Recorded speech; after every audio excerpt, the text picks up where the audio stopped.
Assalomu alaykum aziz do'stlar, obunachilar, bizni uzoq yaqindan kuzatib turgan aka-ukalar. Xudo xolasa yana bir yangi obyektimizga kelib oldik. Bu hozirgi obyektimiz ham Namanganda bo'ldi. 100 kvadrat joyimiz bor. Bu joyimizga ham 7 sm qilib quyib beradigan bo'ldik. Mana xudo xolasa ishlarni boshlab oldik.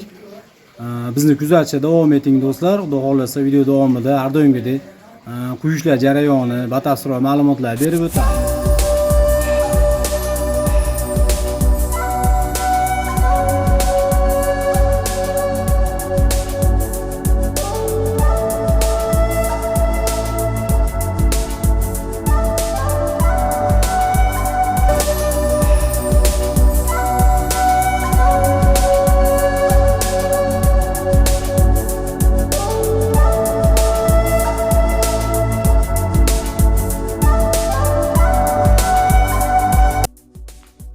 Mana azizlar, bu obyektimizga ham yetib kelib oldik. Ish jarayonini boshlab oldik. Tomlarni ko'zdan kechirib chiqdik. Yaxshi holatda bo'lgan. Vassali shilipkalar ham yaxshi o'rtacha holatda qoqilgan. Mana hozir uylarga materiallar tortib yarmiga tortib oldikda, quyishni boshlayapmiz hozir. Mana tom qismiga ham chiqib oldik. Ko'rib turibsizlar, gipslar hamma yoq tortildi, tayyor holatda, penalar, zapravkalar qilinib. Bu uy tarafdan boshlaymiz hozir. Aytib o'tganimizdek, bu joyimizga ham hozir 7 sm qilib quyib beramiz. Tom yaxshi tekis holatda ekan, razmerlarimiz xudo xolasa chiroyli holatda chiqadi. Bir xil joylar bo'ladi, to'sini past baland to'p ketgan bo'ladi. Shunaqa joylarga iloji boricha quyamiz, lekin razmerimiz 1-2 sm raqabaga qochishi mumkin. Bu degani qanday bo'ladi? Qaysi joyimiz 5-6 gacha bo'ladi yoki bir xil joylarimiz bo'ladi, chuqur joylarimiz 8-9 gacha ham bo'ladi. Shuni hisobiga har doim aytib o'tamiz. 10 sm quysak ham, 7 sm quysak ham 1-2 sm plus minusida quyib beramiz. Bizga misol video egalari kvadratini aytsa, iloji boricha to'shinroq, to'g'riroq qilib aytsa, biz o'shanga yarasha mahsulotni olib boramizda, bir boshdan quyaveramiz. Xo'p, mana bu mahsulotimiz tarkibida mana sement bo'ladi, gips bo'ladi, penasi bo'ladi. Shularda aralashmasi bir boshdan quyib borilaveradi. Bu quyilgan mahsulot 10 minutda qatiydi.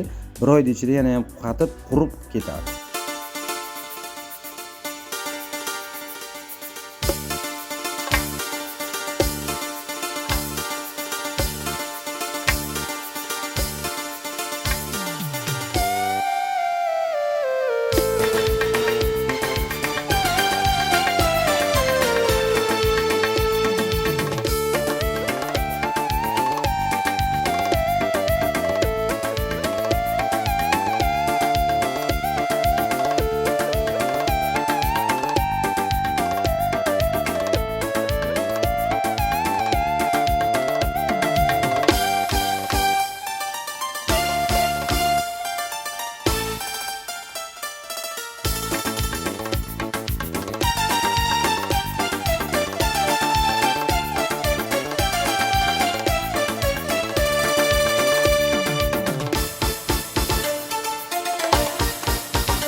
Mana bu obyektimizni ham quyib tugatib oldik.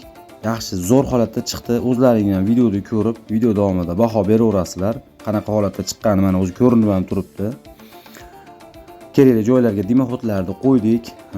Razmerlari ham chiqqan, xudo xolasa. Dimoxodlarni qo'yganimiz sababi shu havo aylanib turadi. Shunda bir to'sinlarni, vassalilar chirishini yana ham oldini oladi. Shunaqa xizmatlar kimga kerak bo'lsa, tomga pena quydirmoqchi bo'lganlar, ekranda ko'rinib turgan nomerlarga chiqaverasizlar. Xizmatimiz O'zbekiston bo'ylab. Mana shuni ko'rib turganlaringiz mana oyog'ingiz chiqmaydigan, bossa ham yursa bemalol yursa bo'ladigan sifatli, mustahkam qilib quyib beramiz. Videomiz kimgadir manzur bo'lgan bo'lsa, videodan like bosib qo'yasizlar. Ushbu sahifamizga obuna bo'lib qo'ysalaring, yanada yangi obyektlarni qo'yib boramiz. Videoni oxirigacha ko'rganlaring uchun rahmat barchaga. Salomat bo'linglar.